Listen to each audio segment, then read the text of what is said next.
ഒരു ജനാധിപത്യ സമൂഹത്തിൽ നമുക്കൊരു അടിച്ചമർത്തപ്പെടുന്നവനും അടിച്ചമർത്തുന്നവനും ഉണ്ടല്ലോ. ഈ പല അടിച്ചമർത്തുന്നവരുടെയും ഒരു ശീലത്തിൻ്റെ ഭാഗമായി അത് ചെയ്യുന്നതും അത് അവൻ്റെ ഒരു ആബ്സല്യൂട്ട് ഫ്രീ വില്ലാണെന്നൊന്നും നമുക്ക് പറയാൻ കഴിയില്ല. അതുപോലെ തന്നെ ഇത് സഹിക്കുന്നവരുടെ, അപ്പം ഒരാൾ അടിച്ചമർത്തപ്പെടുന്ന ഒരാൾക്ക് എങ്ങനെ എൻ്റെ ഒപ്രസറിനെ എങ്ങനെ കൺവിൻസ് ചെയ്യാൻ പറ്റും ഇത് ശരിയല്ല? ഇയാൾ ഈ ചോദിച്ച ചോദ്യത്തിന് ആദ്യം തുടങ്ങിയ വാക്കെന്തെന്നറിയാം. ഒരു ജനാധിപത്യ സമൂഹത്തിൽ ഒപ്രസറും ജനാധിപത്യ സമൂഹത്തിൽ ഒപ്രസറുണ്ടോ ഒപ്രസ്ഡ് ഉണ്ടോ? ഇയാൾക്ക് സംശയമൊന്നുമില്ലല്ലോ. എന്നാൽ അയാൾ കാണുന്നതാണ് ഇവിടെ എല്ലാവരും ഇങ്ങനെയാണ് ചെയ്തുകൊണ്ടിരിക്കുന്നത്. അതിനെപ്പറ്റിയാണ് നമ്മൾ ഇത്രയും നേരം പറഞ്ഞുകൊണ്ടിരുന്നത്. ജനാധിപത്യം നമുക്ക് ആരംഭിക്കേണ്ടതുണ്ട്, നമ്മളിതുവരെ ചെയ്തിട്ടില്ല. അതാണ് നമ്മുടെ പ്രശ്നം. ഇതിനെയാണ് ഞാൻ ഈ പറയുന്നത്, നമ്മൾ ജനിക്കുന്ന വീടുകളിൽ ഇതുവരെ ജനാധിപത്യപരമായ ഒരു റിലേഷൻഷിപ്പ് തന്നെ ആരംഭിച്ചിട്ടില്ല. നമ്മൾ വളർത്തുന്ന കുഞ്ഞുങ്ങളെ നമ്മൾ ഒരു സമയത്തും അപ്പുറത്തിരിക്കുന്ന ആളിനെ ബഹുമാനിക്കേണ്ടതുണ്ടെന്ന് പഠിപ്പിക്കുന്നില്ല. ഇതൊന്നും നമ്മൾ ചെയ്യുന്നില്ല. ആ നിലവാരത്തിൽ രൂപപ്പെടുത്തിയ ആളുകളെല്ലാവരും കൂടെ വന്നിട്ടാണ് ഇയാളെ പറയുന്ന ജനാധിപത്യത്തിനകത്ത് അഴിച്ചു വിട്ടതുപോലെയാണ്. പിന്നെ അത് ഡാം തുറന്നു വിട്ടതുപോലെയാണ്. ഇപ്പം ഞാനിതൊക്കെ എന്തെങ്കിലും പറയുമ്പോൾ ആളുകളാകെ അറിയിക്കുന്നത് ഇവനെയൊക്കെ തുറന്നു വിട്ടാൽ എന്താകും, ഇങ്ങനെയാണ് അറിയുന്നത്. അത് സത്യമാണ്. ഇതല്ല നമ്മൾ പറയുന്നത്. ഞാൻ ഈ ക്ലാസ് റൂം, നമുക്കിപ്പം ഭരണഘടന വന്നിട്ട് 75 വർഷവും സ്വാതന്ത്ര്യം കിട്ടിയിട്ട് 80 വർഷത്തിനടുത്ത് പോയി. ഇതുവരെ നമുക്ക് ഈ ഭരണഘടന വായിച്ചിട്ടില്ലാത്ത ക്ലാസ് റൂമാണോ ഉള്ളത്? ഇതാരെങ്കിലും ആരംഭിക്കണ്ടേ? പരമാവധി ഉള്ളത് എന്താണ്? സർവമത പ്രാർത്ഥന. ജാതിയും മതമൊന്നും ഇല്ലാത്ത പ്രാർത്ഥന ഉണ്ടെന്നാണ്. അതിനപ്പുറത്തോട്ടില്ല. നാരായണ ഗുരു അവസാനം നിർത്തിയെടുത്താണ് ഇവന്മാർ ഇത് ചെയ്യുന്നത്. നമ്മളീ എന്താണ് ഇത് ചെയ്യണം? ഭരണഘടന വന്നു കഴിഞ്ഞാൽ പിന്നെ ഈ പറയുന്ന മേളിലൊരുത്തൻ ഇരിപ്പുണ്ട്, അങ്ങനെ ഈ കാര്യമെല്ലാം ചെയ്തു തരുമെന്നൊക്കെ പറഞ്ഞു കഴിഞ്ഞാൽ പിന്നെ നമ്മളെന്തിനാണ് ഭരണഘടന എഴുതിയത്? വി ദ പീപ്പിൾ എന്നാണ് ഭരണഘടനയിൽ എഴുതിയിരിക്കുന്നത്. In the name of the load എന്നല്ല എഴുതിയിരിക്കുന്നത്. നിങ്ങളെല്ലാവരും അറിയണം. വി ദ പീപ്പിൾ എന്നാണ്. അപ്പം നമ്മുടെ സ്വന്തം നമ്മൾ തീരുമാനിക്കേണ്ട പ്രശ്നമാണ്. ഒരിക്കൽ വി ദ പീപ്പിൾ എന്ന് എഴുതി കഴിഞ്ഞാൽ നമുക്ക് മുഴുവൻ പേർക്ക് ഉത്തരവാദിത്വം ഉണ്ടെന്നാണ് അറിയേണ്ടത്. അല്ലാതെ മന്ന മേളിൽ നിന്ന് വീഴുമെന്ന് വിചാരിച്ചാരണം കൊണ്ട് നിന്നിട്ട് എന്താ കാര്യം? അങ്ങനെ ഒരു ഭരണഘടന ഇല്ല. അപ്പോൾ ഈ പണിയെടുക്കേണ്ടതുണ്ട്. നമ്മൾ ഈ തുടങ്ങേണ്ട സ്ഥലങ്ങളുണ്ട്. നമ്മുടെ വീടുകളെല്ലാം സ്ത്രീ പുരുഷ ബന്ധങ്ങളെ രണ്ടാക്കി വെച്ചിരിക്കുന്ന വീടുകളാണ്. സ്ത്രീകൾ പുറവശത്ത്, വടക്ക് വശത്തെന്നുള്ള അർത്ഥം കഴിഞ്ഞാൽ വീടിൻ്റെ പുറവശം തന്നെയാണ്. എന്നിട്ട് അവിടെയാണ് നിർത്തിയിരിക്കുന്നത്. അകത്തങ്ങ് കയറിപ്പോകുന്നില്ലേ പറയുന്നത്? നീ അങ്ങ് അകത്ത് കയറിപ്പോകുമെന്ന് പറയത്തില്ലേ? ആ പറയുന്ന ഡിവിഷനുള്ള വീട് ഡിസൈൻ ചെയ്തിട്ടുണ്ട്. നമ്മൾ ഈ 5 സ്റ്റാർ ഹോട്ടലിലെ അടുക്കള എവിടെയാണ്? ഇപ്പം നിങ്ങൾ ഇപ്പോൾ ഏത് ഹോട്ടലിൽ നിങ്ങൾ പോകും, ഹോട്ടലിലെ അടുക്കള എവിടെയാണ്? ഫ്രണ്ടിലാണ്.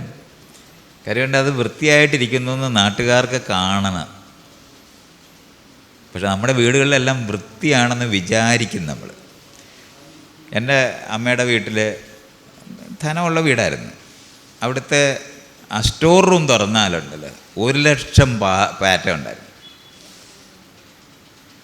ഒരിക്കൽ ഈ പുതിയ ഇങ്ങനെ പീച്ചുന്ന സാധനമില്ലേ, ഹിറ്റെന്ന്, അതുപോലത്തെ സാധനങ്ങൾ കൊണ്ടുവന്ന് ഒരടി അടിച്ചിട്ട് ആ പെര നിറഞ്ഞു പോയി. അത്രയും ഇറങ്ങി വന്നു.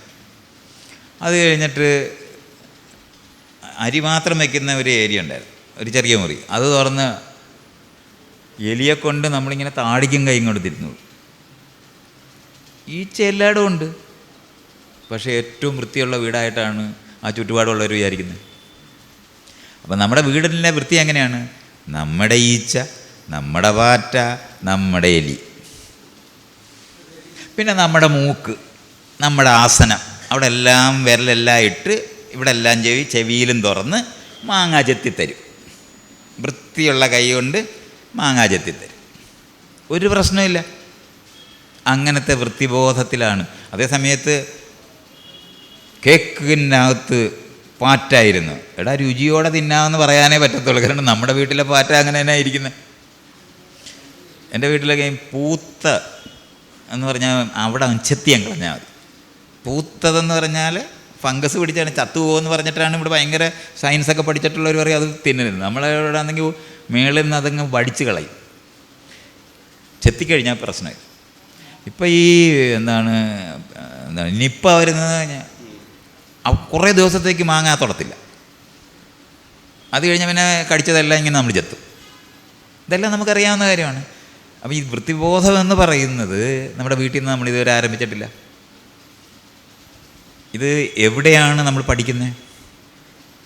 ഇനി ഞാൻ ഈ വീടിനെ പറ്റി പറയുമ്പോൾ നിങ്ങളെല്ലാവരും അറിയേണ്ട കാര്യമാണ്, നമ്മുടെ ഏറ്റവും പുതിയ ഹൗസിംഗ് കോളനിയിലുള്ള വീട്ടിനകത്ത് മെയ്ഡ്സ് വരാനായിട്ട് ജോലി ചെയ്യാൻ വരുന്നവർ പുറകുവശത്തോടെ സ്റ്റെപ്പായിട്ട് കയറി വന്ന് അവിടെ അവർക്ക് ടോയ്ലറ്റും എല്ലാം ഭയങ്കര സൗകര്യങ്ങളാണ്, എല്ലാം കൊടുത്തിട്ടുണ്ട്. അതിനെയാണ് വിവേചനം എന്ന് പറയുന്നത്. ഈ അപ്പാർത്തീഡെന്ന് ഞങ്ങൾ സൗത്ത് ആഫ്രിക്കയിൽ പണ്ടുണ്ടായിരുന്നെന്നാണ് പറയുന്നത്. ഇവിടെ ദിവസവും നമ്മുടെ വീട്ടിൽ ചെയ്തുകൊണ്ടിരിക്കുന്ന ഒരു കാര്യമാണ്. വീടുണ്ടാക്കുന്നതിനകത്തുണ്ട്, ഡിസൈൻഡാണ്. അവിടെ വേണം നമ്മളിത് പ്രാക്ടീസ് ചെയ്യാൻ. എങ്ങനെ? തുല്യത പ്രാക്ടീസ് ചെയ്യാൻ. സ്വന്തം സ്ത്രീകൾ തന്നെ മുന്നോട്ട് വന്നുകൂടാ. വീട്ടിൽ ജോലിക്ക് വരുന്ന ആൾക്കാർ ഫ്രണ്ടിൽ കൂടെ കയറിപ്പോകുന്നു എന്ന് പറയുന്നതിന് വേണ്ടിയാണ് പുറകിൽ കൂടെ ഉണ്ടാക്കിയിരിക്കുന്നത്. സൗകര്യമായിട്ടാണ് കാണുന്നത്. വിവേചനം ബിൽറ്റിൻ ചെയ്ത വീടുകളിൽ ജനിച്ചവരാണ് നമ്മൾ. എന്നിട്ട് ഇനി അവിടുന്ന് എവിടോട്ടാണ് പോകുന്നത്? മാത്രമല്ല അവിടെ നിന്ന് പറയും ആ വീട്ടിൽ പോയി തിന്നരുതെന്ന് പറയും. അത് നമ്മുടെ ആൾക്കാരല്ല. ഭയങ്കര ജനാധിപത്യമുള്ള വീട്ടിലാണ്, പക്ഷേ ഒന്ന് പ്രണയിക്കണം, അതോടെ സംഭവം അങ്ങ് മാറും. അതുവരെ എന്തൊരു തുല്യതയും എന്തൊരു സ്നേഹവും മോളോ മോനോ ഒക്കെ അങ്ങ് എന്ത് വേണേലും വാരി കൊടുത്തുകൊണ്ടിരിക്കുന്ന പാർട്ടിയാണ്. ഒന്ന് പ്രണയിച്ചാൽ മതി, കഥ മാറി.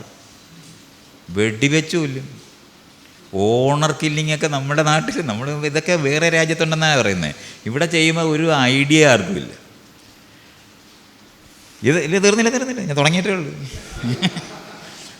ഇയാളിങ്ങനെ പറയുമ്പം നമ്മളിത് വീട്ടിൽ നിന്ന് പോയിട്ട് സ്കൂളിലോട്ടാണല്ലോ പോകുന്നത്. സ്കൂളിലോട്ട് എത്തിക്കഴിഞ്ഞാലോ വീട്ടിലാണെങ്കിൽ സഹോദരനും സഹോദരിയും കൂടെ എങ്കിലും അങ്ങോട്ടും ഇങ്ങോട്ടും കാണുമെങ്കിലും ചെയ്യും. ഇത് ചെന്നാൽ ഉടനെ രണ്ടാക്കും. ഇത് ഈ സ്കൂളെന്നാ തുടങ്ങിയത്?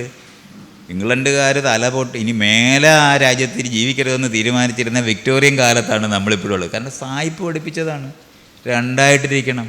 സായിപ്പ് പിടിപ്പിച്ചതാണ് കുട, കറുത്ത കുട, ചൂടായാലും പിടിച്ചുകൊണ്ട് നടക്കണം. ഭംഗിയുള്ളൊരു കുടയും പിടിക്കത്തില്ല. ഇപ്പോഴും ഈ റീസെൻ്റായിട്ടാണ് ഈ നിറം മാറിയത് കേട്ടോ. നിങ്ങളൊന്ന് ആലോചിക്കണം. എൻ്റെയൊക്കെ കുട്ടിക്കാലത്ത് പുള്ളിയുള്ള ഒരു കുടയങ്ങാണം പിടിച്ചു പോയാൽ കുട്ടികളാണെന്നുള്ള ആഠ്യത്വമില്ല, കാലം കുട പിടിച്ചിറങ്ങണമായിരുന്നു. ഇപ്പോഴും തന്നെ ഈ വക്കീലന്മാർ മുഴുവൻ വക്കീൽ ഉടുപ്പൊക്കെ ഇട്ട് ഇറങ്ങും, കറുത്ത ഉടുപ്പ്. നമുക്ക് നാണം തോന്നാത്ത എന്താ ഇവന്മാർക്ക്? ഈ വക്കീലന്മാർ ഇവരല്ലേ നമുക്കിത് എന്തോ ഈ കാണിക്കുന്നതെന്ന് അറിയണ്ടേ? നമ്മളൊന്ന് ആലോചിച്ചു നോക്ക്. അന്ന് ഇന്ന് ഞാൻ തമ്പുരാക്കന്മാർ സാഹിബ് പറഞ്ഞ് സായിപ്പ് ആയിപ്പോയെന്നേ ഉള്ളു. സാഹിബാണത്. ഇപ്പോഴും കണ്ട ഉടനെ സാഹിബ് വന്നോ എന്നാണ്. അത് കഴിഞ്ഞിട്ട് ഇവിടെ എന്താണ് ഈ വടക്കൻ കേരളത്തിലോട്ട് വന്നു കഴിഞ്ഞാൽ പിന്നെ മാഷ. അതൊക്കെ നമ്മുടെ സ്വന്തമാണെന്നുള്ള നിലവാരത്തിലാണ് പറയുന്നത്. മാസ്റ്റർ എന്നാണ് പറയുന്നത്. ഇതല്ലാതെ ഒരു പുല്ലും അറിഞ്ഞുകൂടാ. തെക്കൻ കേരളത്തിൽ ഞാൻ പിന്നെ സർസറ അവിടെ ചെന്നാൽ പിണറായി വരം എന്താണ് അങ്ങയുടെ പേരെന്താണ് നടുക്കിരിക്കുന്ന കോന്തൻ്റെ സ്പീക്കർ. ഈ എന്തിനാണ് ഈ സ്പീക്കർ എന്ന് പറയുന്നത്? നമ്മളൊന്ന് ആലോചിച്ച് നോക്കി, എന്ത് ഈ സ്പീക്കറൊക്കെ. ഇപ്പം ഞങ്ങൾ ഇത്രയും പേര് ഇരിക്കുന്നത്. നമ്മൾ ഇവിടെ നിന്ന് സംസാരിക്കുമ്പം സെൽഫ് ഡിസിപ്ലിൻ ഉള്ളവരല്ലേ അവിടെ ഇരിക്കണ്ടേ? ഈ ആരാണിത് ചെയ്യുന്നത്? വെറുതെ എന്താണ് ചെസ് കളിക്കുന്നവർ മൂവ് ചെയ്തിട്ട് മണി ഇത് അമക്കി വയ്ക്കത്തില്ലേ? ഇതുപോലെ ചെയ്യാൻ പറ്റുന്ന കാര്യമല്ലേ? Sir sir sir sir sir sir sir sir sir sir sir sir പോലീസിൽ ചെല്ലണം. സർ സർ സർ സർ നമുക്ക് തന്നെ നാണം തോന്നത്തില്ലേ? ഒരു സ്ഥലവും ഇല്ലടോ. ജനാധിപത്യത്തിൻ്റെ മണമടിച്ചിട്ടുള്ള സ്ഥലമില്ല. ഈ വീട്ടിലില്ല, സ്കൂളിലില്ല, നമ്മൾ പോകുന്ന ഒരു ഇൻസ്റ്റിറ്റ്യൂഷനകത്തും ഇല്ല. പിന്നെ ഇത് എവിടെ നിന്നാണ് പ്രാക്ടീസ് ചെയ്യുന്നതെന്ന് ഇയാളെന്ന് പറഞ്ഞെന്നേ.